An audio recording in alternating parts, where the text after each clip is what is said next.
आज के इस क्लास में हम इम्पोर्टेंट करंट अफेयर्स के क्वेश्चन को डिस्कस करने वाले हैं। ठीक है, यहाँ पे 16 दिसंबर है तो ये थोड़ा पीडीएफ को मतलब बनाते समय थोड़ा सा ध्यान नहीं किया था, तो कोई बात नहीं। आज है 17 दिसंबर के करंट अफेयर्स को डिस्कस करेंगे। ठीक है, 16 दिसंबर के करंट अफेयर्स को मैंने डिस्कस कर लिया है, तो आप लोग एक बार प्लेलिस्ट से जाकर चेक कर सकते हैं।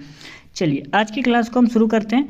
वीडियो शुरू करने से पहले मैं आपको बता दूं, वीडियो को लाइक करना आप लोग भूल जाते हैं, तो प्लीज़ इस वीडियो को लाइक जरूर कर दिया करें। ठीक है, यदि आपको लगता है कि हम आपके लिए मेहनत कर रहे हैं डेली, तो इस वीडियो को अपने दोस्तों में एक बार शेयर जरूर कर दीजिएगा। ठीक है, चलिए क्लास को स्टार्ट करते हैं।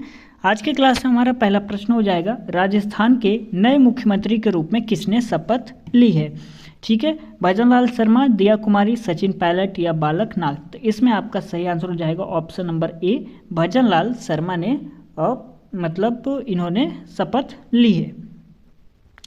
राजस्थान के नए मुख्यमंत्री के रूप में भजनलाल शर्मा ने शपथ ली है। इस शपथ समारोह में प्रधानमंत्री नरेंद्र मोदी, अमित शाह, रक्षा मंत्री राजनाथ सिंह आदि शामिल हुए। इसके साथ ही दो उप मुख्यमंत्री दिया कुमारी, प्रेमचंद्र बैरवा ने भी शपथ ली। हाल ही में संपन्न हुए विधानसभा चुनाव में बीजेपी ने शानदार जीत दर्ज की थी।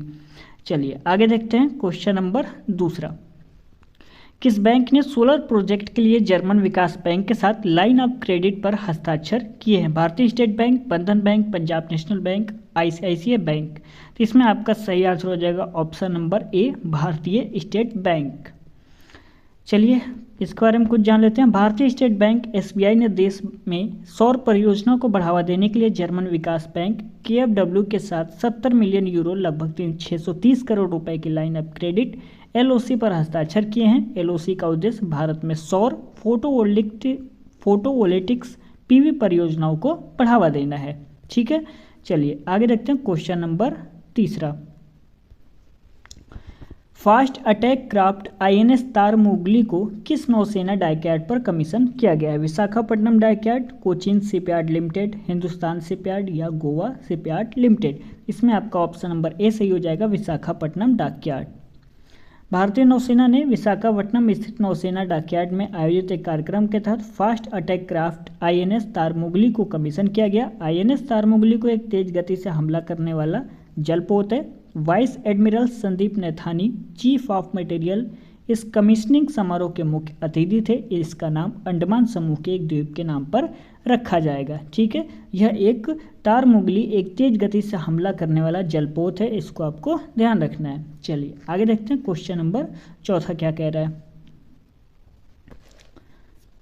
नया सवेरा योजना के अंतर्गत किस उद्देश्य के लिए 6 अधिसूचित अल्पसंख्यक समुदायों के छात्रों आवेदकों को सहायता प्रदान की जाएगी।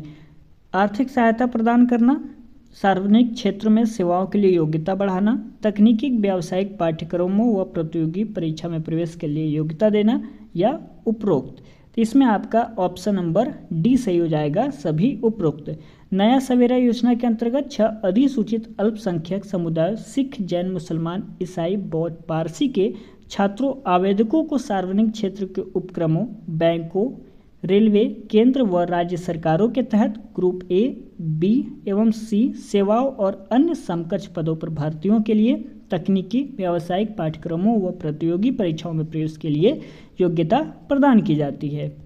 उम्मीद करते हैं आपको समझ में आ रहा है, तो प्लीज़ इस वीडियो को लाइक ज़रूर कर दीजिए। आप लोग लाइक करना भूल जाते हैं, इसलिए बार बार आपको याद दिलाना पड़ता है, क्योंकि आपके एक लाइक और कमेंट और शेयर से हमें काफ़ी ज़्यादा मोटिवेशन मिलता है आपको और ज़्यादा कंटेंट अच्छा से अच्छा प्रोवाइड करने के लिए। ठीक है, चलिए क्वेश्चन नंबर 5वां कह रहा है, नमामि गंगे कार्यक्रम के अंतर्गत कितनी सीवरेज बुनियादी ढांचा परियोजना शुरू की गई है और इनमें से कितनी पूरी हो चुकी है। ये आपका क्वेश्चन कह रहा है। ऑप्शन नंबर ए है 150 परियोजनाएं 75 पूरी हो चुकी हैं, 195 परियोजनाएं 109 पूरी हो चुकी हैं, 100 परियोजनाएं 50 पूरी हो चुकी हैं, 210 परियोजनाएं 120 पूरी हो चुकी है। तो इसमें आपका ऑप्शन नंबर बी सही रहेगा। ठीक है, ऑप्शन नंबर बी सही है। यहाँ पे ध्यान दीजिए, 195 परियोजनाएं 109 पूरी हो चुकी है। नमामि गंगे कार्यक्रम के अंतर्गत कुल 195 सीवरेज बुनियादी ढांचा परियोजना शुरू की गई हैं और वर्तमान में 109 परियोजनाएं पूरी हो चुकी हैं, जो कि मैंने बताया ऑप्शन नंबर यहाँ पे बी सही हो जाएगा। 195 परियोजनाएं 109 पूरी हो चुकी हैं। नमामि गंगे कार्यक्रम के अंतर्गत कितनी सीवरेज बुनियादी ढांचा परियोजना शुरू की गई है, तो 195 परियोजनाएं। इसमें से पूरी कितनी हो चुकी हैं, तो 109। चलिए आगे देखते हैं क्वेश्चन नंबर अगला। पिछले 3 वर्षों के दौरान north east special infrastructure development scheme के तहत असम के लिए स्वीकृत किए गए परियोजनाओं की कुल संख्या और उनके लिए स्वीकृत धनराशि क्या है। ठीक है, ये आपका क्वेश्चन पूछ रहा है। ऑप्शन नंबर ए कह रहा है 32 परियोजनाएं 839.59 करोड़ रुपए, 50 परियोजनाएं 500 करोड़ रुपए, 20 परियोजनाएं 1000 करोड़ रुपए, 45 परियोजनाएं 750 करोड़। तो इसमें आपका ऑप्शन नंबर ए सही हो जाएगा। 32 परियोजनाएं 839.59 करोड़ रुपए। पिछले 3 वर्षों के दौरान north east special infrastructure development scheme के तहत असम के लिए 839.59 करोड़ रुपए की कुल 32 परियोजनाएं स्वीकृत की गई हैं, यानी इसमें ऑप्शन नंबर आपका ए सही हो जाएगा। चलिए आगे देखते हैं क्वेश्चन नंबर 7।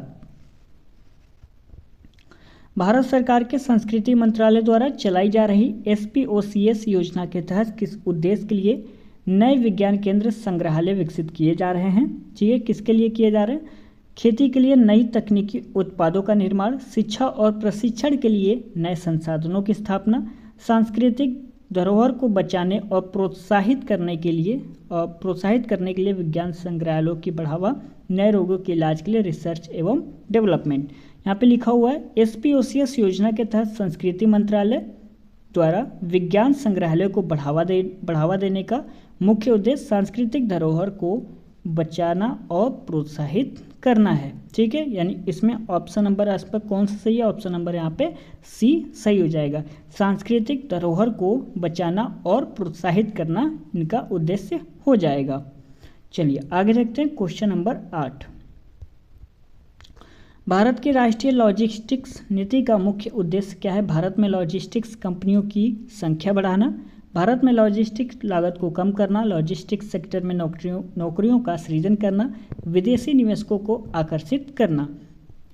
चलिए पहले इसके बारे में कुछ जान लेते हैं, उसके बाद आपको ऑप्शन पता लग जाएगा इसमें सही कौन सा है। भारत की राष्ट्रीय लॉजिस्टिक नीति का मुख्य उद्देश्य है भारत में लॉजिस्टिक लागत को कम करना। ठीक है, यानी ऑप्शन नंबर यहाँ पे बी दिख रहा है।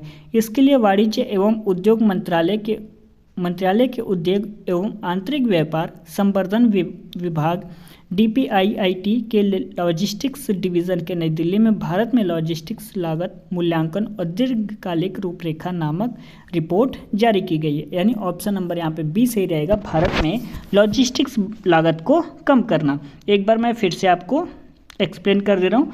भारत की राष्ट्रीय लॉजिस्टिक्स नीति का मुख्य उद्देश्य है भारत में लॉजिस्टिक्स लागत को कम करना। इसके लिए वाणिज्य एवं उद्योग मंत्रालय के उद्योग एवं आंतरिक व्यापार संवर्धन विभाग DPIIT के लॉजिस्टिक्स डिवीज़न ने नई दिल्ली में भारत में लॉजिस्टिक्स लागत मूल्यांकन और दीर्घकालिक रूपरेखा नामक रिपोर्ट जारी की है। यहाँ पे ऑप्शन नंबर आपका कौन सा? बी सही हो जाएगा, भारत में लॉजिस्टिक्स लागत को कम करना। उम्मीद करते हैं आपको समझ में आ गया होगा। तो चलिए आगे बढ़ते हैं। क्वेश्चन कर रहे हैं हमारा, कोयला मंत्रालय द्वारा जारी किए गए आदेश के अंतर्गत कितने कोयला खदानों के लिए समझौते हुए हैं और इन खदानों से कितने राजस्व की आशा की जा रही है?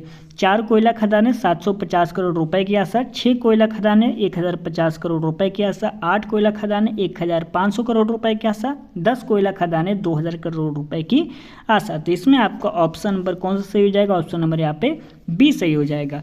कोयला मंत्रालय ने आज 6 वाणिज्यिक कोयला खदानों के लिए आदेश जारी किए हैं जिनसे सालाना 1050 करोड़ रुपए का राजस्व प्राप्त होने की आशा है, यानी ऑप्शन नंबर यहाँ पे बी सही हो जाएगा। चलिए आगे देखते हैं question number 10। ASEAN Bharat Shri अन्न महोत्सव का उद्देश्य क्या है? क्वेश्चन कह रहा है आसियान भारत श्री अन्न महोत्सव का उद्देश्य क्या है? 1 मिनट रुक जाइए।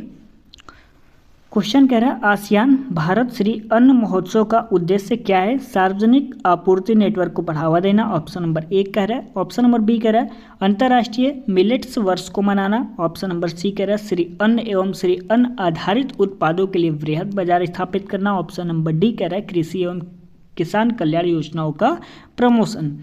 तो चलिए यहाँ पे कुछ एक्सप्लेन है, उसको पढ़ लेते हैं, आपको आंसर पता लग जाएगा। आसियान भारत श्री अन्न महोत्सव का उद्देश्य है श्री अन्न एवं श्री अन्न आधारित उत्पादों के लिए वृहद बाजार स्थापित करना, यानी ऑप्शन नंबर यहाँ पे सी सही हो जाएगा, जिससे किसानों किसानों को और उत्पादकों को नए बाजार एवं नए अवसर मिलेंगे। एक्सप्लेन मैंने किया तो आपको आंसर पता लग गया। ऑप्शन नंबर यहाँ पे सी सही हो जाएगा। श्री अन्न एवं श्री अन्न आधारित उत्पादों के लिए वृहद बाजार स्थापित करना, ये आंसर सही हो जाएगा और आसियान भारत श्री अन्न महोत्सव का उद्देश्य हो जाएगा।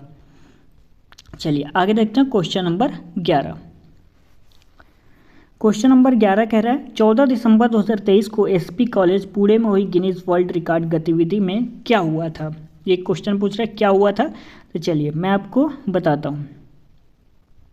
शैक्षिक समर्थन कार्यक्रम, सबसे बड़ी चिकित्सा शिविर, कहानी सुनाने का आंदोलन, भूगोल ज्ञान में विशेषज्ञता। तो इसमें आपका ऑप्शन नंबर सी सही हो जाएगा, कहानी सुनाने का आंदोलन। प्रधानमंत्री नरेंद्र मोदी ने 14 दिसंबर 2023 को एसपी कॉलेज पुणे में हुई गिनीज वर्ल्ड रिकॉर्ड गतिविधि की सराहना की, जिसमें 3066 माता पिता ने अपने बच्चों को कहानी सुनाने के माध्यम से समाज में पढ़ने की संस्कृति को बढ़ावा दिया। यानी ऑप्शन नंबर यहाँ पे सी सही हो जाएगा, कहानी सुनाने का आंदोलन। ठीक है, प्रधानमंत्री नरेंद्र मोदी ने 14 दिसंबर 2023 को एसपी कॉलेज में पुणे में हुई गिनीज वर्ल्ड रिकॉर्ड में गतिविधि की सराहना की, जिसमें 3066 माता पिता ने अपने बच्चों को कहानी सुनाने के माध्यम से समाज में पढ़ने की संस्कृति को बढ़ावा दिया। उम्मीद करते हैं आपको आज का क्लास अच्छा लगा होगा, तो प्लीज़ इस वीडियो को लाइक कर दीजिएगा, अपने दोस्तों में इस वीडियो को ज़्यादा से ज़्यादा शेयर करिएगा। जहाँ पे आपने व्हाट्सअप टेलीग्राम ग्रुप ज्वाइन किया है, और ज्वाइन आप लोगों ने ज़रूर किया होगा, तो वहाँ पे एक बार इस वीडियो को शेयर कर दीजिएगा यदि आपको वीडियो पसंद आया होगा और आपको लगा होगा कि सर आप हमारे लिए मेहनत कर रहे हैं, तो एक बार शेयर कर दीजिएगा, क्योंकि आपके एक लाइक और एक कमेंट और शेयर से हमें काफ़ी ज़्यादा मोटिवेशन मिलता है, काफ़ी ज़्यादा ऊर्जा मिलती है और ज़्यादा आगे काम करने के लिए। ठीक है, कमेंट करके बताइएगा आपको वीडियो कैसा लगा। कुछ पूछना हुआ करे तो भी आप कमेंट कर सकते हैं, और इस वीडियो को शेयर करिएगा, मैंने पहले ही बता दिया। और ऐसे वीडियोस पाने के लिए हमारे चैनल को सब्सक्राइब कर लीजिएगा। प्लेलिस्ट को आप चेक कर लीजिए, एसएससी जीडी के लिए मैंने जीके का क्लास किया हुआ है, तो वहाँ पे आपको प्लेलिस्ट में मिल जाएगा। जीएस की क्लास मिल जाएगी। जियोग्राफी का यदि टॉपिक वाइज क्लास करना चाहते हैं तो वो भी प्लेलिस्ट में आपको मिल जाएगा। जियोग्राफी का प्रैक्टिस करना चाहते हैं केवल प्रश्नों का, तो भी आपको वहाँ पे क्लास मिल जाएगा। फिजिक्स, केमिस्ट्री, इंडियन पॉलिटी, मतलब सभी चीज़ें के क्लासेस वहाँ पे मौजूद हैं, तो आप लोग एक बार प्लेलिस्ट को ज़रूर चेक कर लीजिएगा। तो चलिए मिलते हैं अगले क्लास में, तब तक के लिए धन्यवाद।